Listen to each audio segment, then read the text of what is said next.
Le rapport du roi au sommet africain souligne le rôle de l'Observatoire africain des migrations.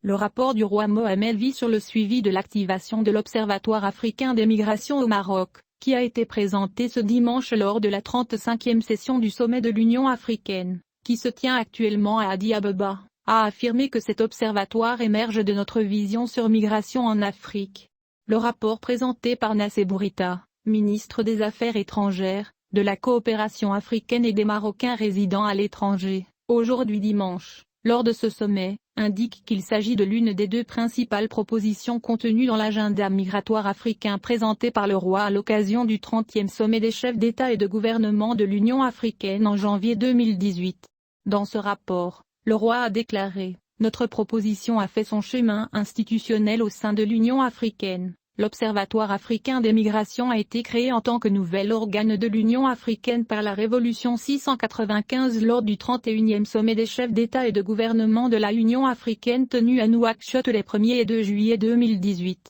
Sur la base de notre proposition, la conférence a approuvé la résolution N-771 du Conseil de paix et de sécurité, au cours de laquelle il a été convenu de créer l'Observatoire. La résolution N-787 du 27 juin 2014 du Conseil de paix et de sécurité de l'Union africaine a également demandé à la Commission de l'Union africaine d'accélérer la mise en place de l'Observatoire des migrations au Maroc.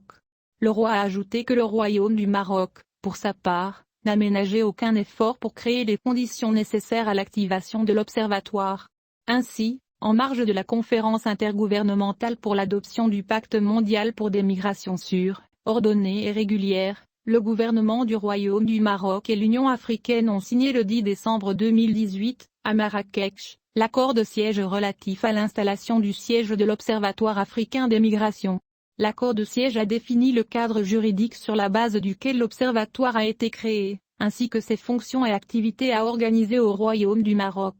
Le Maroc a rempli toutes les obligations contenues dans cet accord, notamment en fournissant les moyens nécessaires pour le lancement effectif des activités de l'Observatoire africain des migrations. Les statuts de l'Observatoire ont été adoptés lors du 33e sommet des chefs d'État et de gouvernement de l'Union africaine, tenu du 9 au 11 février 2020. Sur la base de ces fondements juridiques et dans le respect de ces décisions institutionnelles, le processus a abouti à la ouverture de l'Observatoire africain des migrations à Rabat le 18 décembre 2020. Qui coïncidait symboliquement avec la Journée internationale des migrants. Dans ce rapport, le roi a souligné que cette inauguration est l'une des nombreuses activités qui s'inscrivent dans les efforts visant à concrétiser la mission du roi en tant que chef de file de l'Union africaine en matière de migration, de sorte que son importance s'incarne à 3 niveaux, dont le premier est le Maroc, le second l'Afrique et le troisième la coopération entre le Maroc et l'Afrique. Dans ce rapport, le roi a ajouté, le Maroc se réjouit, quelques années après son retour à l'Union africaine,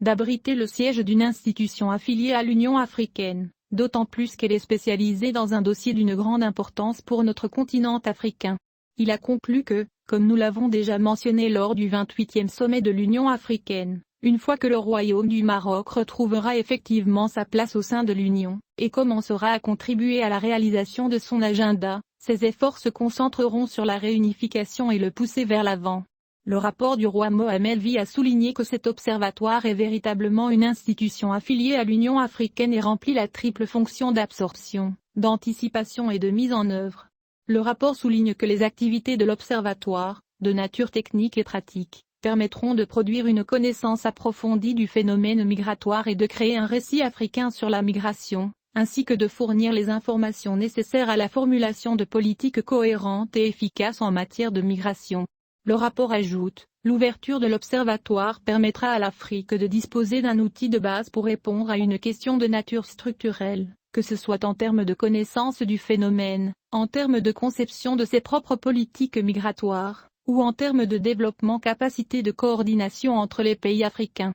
Le rapport explique qu'en matière de connaissance du phénomène migratoire, l'Observatoire africain fournit des données précises, qualitatives et quantitatives sur la migration. Il réfuterait, par des faits concrets, la fausseté des stéréotypes, des idées fausses et des formes d'exploitation politique associées à la migration en Afrique. Ainsi, Les récits migratoires ne seront ni issus de données importées ni déconnectés de la réalité, mais l'Afrique pourra produire ses propres récits, basés sur des faits concrets. Quant à la conception des politiques migratoires, ajoute le rapport, l'Observatoire pourra orienter ses politiques en constituant un outil de sensibilisation et d'aide à la décision. Ces politiques informées seront basées sur la collecte, l'analyse et la diffusion de données, ainsi que sur le suivi et le suivi des tendances générales. Le rapport souligne que grâce à l'Observatoire, le continent africain sera en mesure de renforcer les capacités de ces pays, et fournira un outil de coordination et de communication, notant que l'Observatoire jouera un double rôle de coordination au niveau national au niveau des différents départements,